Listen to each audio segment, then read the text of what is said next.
क्या ताहयात नाअहली का फैसला बेमिसाल और बिल्कुल गैर कानूनी था? क्या नवाज शरीफ की मुश्किलात खत्म हो गईं? ताहयात नाअहल नहीं रहे? अंसार अब्बासी का तज्जिया। जहां तक कोई भी अवामी ओहदा रखने की सुप्रीम कोर्ट की जानिब से आयद करदा ताहयात पाबंदी का ताल्लुक है तो शायद नून लीग के कायद मियां नवाज शरीफ की मुश्किलात ताहाल ख़त्म नहीं हुई। कुछ सरकर्दा नामवर वकला ने मिली जुली राय का इजहार किया। कुछ का ख्याल है कि ताहयात नाअहली जैसा कि सुप्रीम कोर्ट ने ताहयात पाबंदी आयद करने का फैसला सुनाया था, वो पाबंदी अब हाल ही में नाफिज किए गए कानून के तहत ख़त्म हो गई है। नए कानून की बात करें तो आइन के आर्टिकल 62(1)(f) के तहत अब ज़्यादा से ज़्यादा किसी को 5 साल की नाअहली की सज़ा सुनाई जा सकती है। लेकिन कुछ वकला का इसरार है कि नाअहली का खात्मा आइनी तरमीम से या फिर सुप्रीम कोर्ट के हुक्म से हो सकता है। इस सिलसिले में जिन वकला से राय मालूम करने के लिए रब्ता किया गया था उनमें ख्वाजा हारिस, हामिद खान, जाहिद हामिद, शाह खावर और बैरिस्टर जफरुल्लाह खान शामिल थे। उनसे सवाल किया गया कि क्या नवाज शरीफ को सुप्रीम कोर्ट ने ताहयात नाअहल करार दिया था। हाल ही में पार्लियामेंट ने एक कानून मंजूर किया है जिसमें ज़्यादा से ज़्यादा नाअहली 5 साल के लिए हो सकती है। अब चूंकि ये कानून अभी नाफिज है और इसे अदालत ने कलअदम करार दिया है और ना ही इस पर हुक्म इम्तना जारी किया है, तो क्या ऐसी सूरत में मियां नवाज शरीफ की ताहयात नाअहली बरकरार रहेगी या हालिया कानून के नाफिज के साथ ही ये पाबंदी ख़त्म हो चुकी है? इस हवाले से ख्वाजा हारिस, जो माजी में अल-अज़ीज़िया केस समेत मुख्तलिफ केसेस में नवाज शरीफ की नुमाइंदगी कर चुके हैं और अब इमरान खान की नुमाइंदगी कर रहे हैं, उन्होंने जवाब दिया कि ज़ैली आइनी कानून मंजूर करके ये मामला शायद सिर्फ मुद्दत महदूद करने से हल नहीं होता।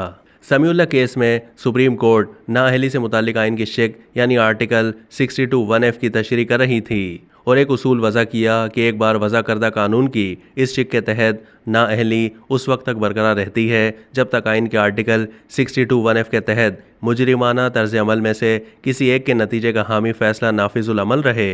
इस तरह दर हकीकत ये ख्याल करते हुए कि इस शिक की शराइत पर जब आइन की दीगर मुतालिका दफ़ात के मजमूई तनाजुर में गौर किया जाए तो ताहयात नाअहली बरकरार रहती है। और दोम आइन की इस तरह तशरीह करते हुए नाअहली का खात्मा नाअहली की बुनियाद बनाने वाले एलानिया फैसले को एक तरफ रखने के साथ टैग किया जाता है या इस पर मुनहसिर होता है। इस तरह किसी भी सूरत में यह एक अहम नुक्ता है कि क्या आइन की शिक के असर को ज़ैली आइनी कानून के जरिए कलअदम करार दिया जा सकता है या नहीं। शाह खावर ने रब्ता करने पर कहा है कि जब सुप्रीम कोर्ट ने पनामा केस में नवाज शरीफ को नाअहल करार दिया था तो आइन के आर्टिकल 62(1)(f) के मामले में ताहयात नाअहली नहीं थी और सुप्रीम कोर्ट ने पहले से तयशुदा केसेस में इस बात को निपटा दिया था।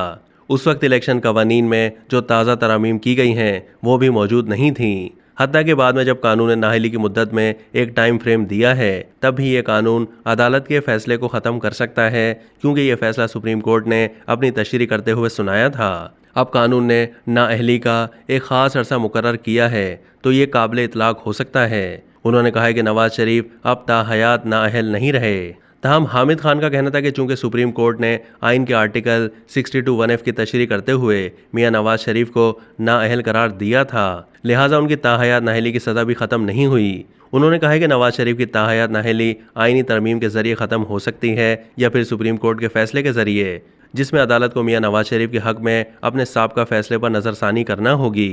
जाहिद हामिद ने रब्ता करने पर बताया कि हालिया नाफिज करदा कानून उस वक्त तक नाफिज रहेगा जब तक सुप्रीम कोर्ट इसे कलअदम करार नहीं देती। इसका असर यह है कि आर्टिकल 62(1)(f) के तहत मियां नवाज शरीफ की नाअहली ख़त्म हो गई है। तहम उन्होंने वाज़ेह किया है कि एवन फील्ड और अल-अज़ीज़िया रेफरेंसेस में एहतसाब अदालत की जानिब से नवाज शरीफ की नाअहली के खिलाफ अपील ताहाल ज़ेर समात है। जफरुल्लाह खान ने भी इसी बात की तायीद की और कहा कि मियां नवाज शरीफ की ताहयात नाअहली का फैसला बेमिसाल और बिल्कुल गैर कानूनी था क्योंकि आइन के आर्टिकल 175(2) के तहत सुप्रीम कोर्ट दायरा कानून में रहकर काम करने की पाबंद है और ताहयात कोई कानून नहीं था, जबकि आइन के आर्टिकल 63 मुख्तलिफ हालात को देखते हुए नाअहली के अरसे को 2 से 5 साल तक बयान करता है। अब पार्लियामेंट ने 5 साल की हद मुकर्रर कर दी है। ऐसे हालात में ये 5 साल गुजर चुके हैं, लिहाजा मियां नवाज शरीफ की ताहयात नाअहली बाकी नहीं रही। अब तक के लिए इतना ही। मज़ीद मालूमात के लिए डेली जंग के यूट्यूब चैनल को सब्सक्राइब कीजिए।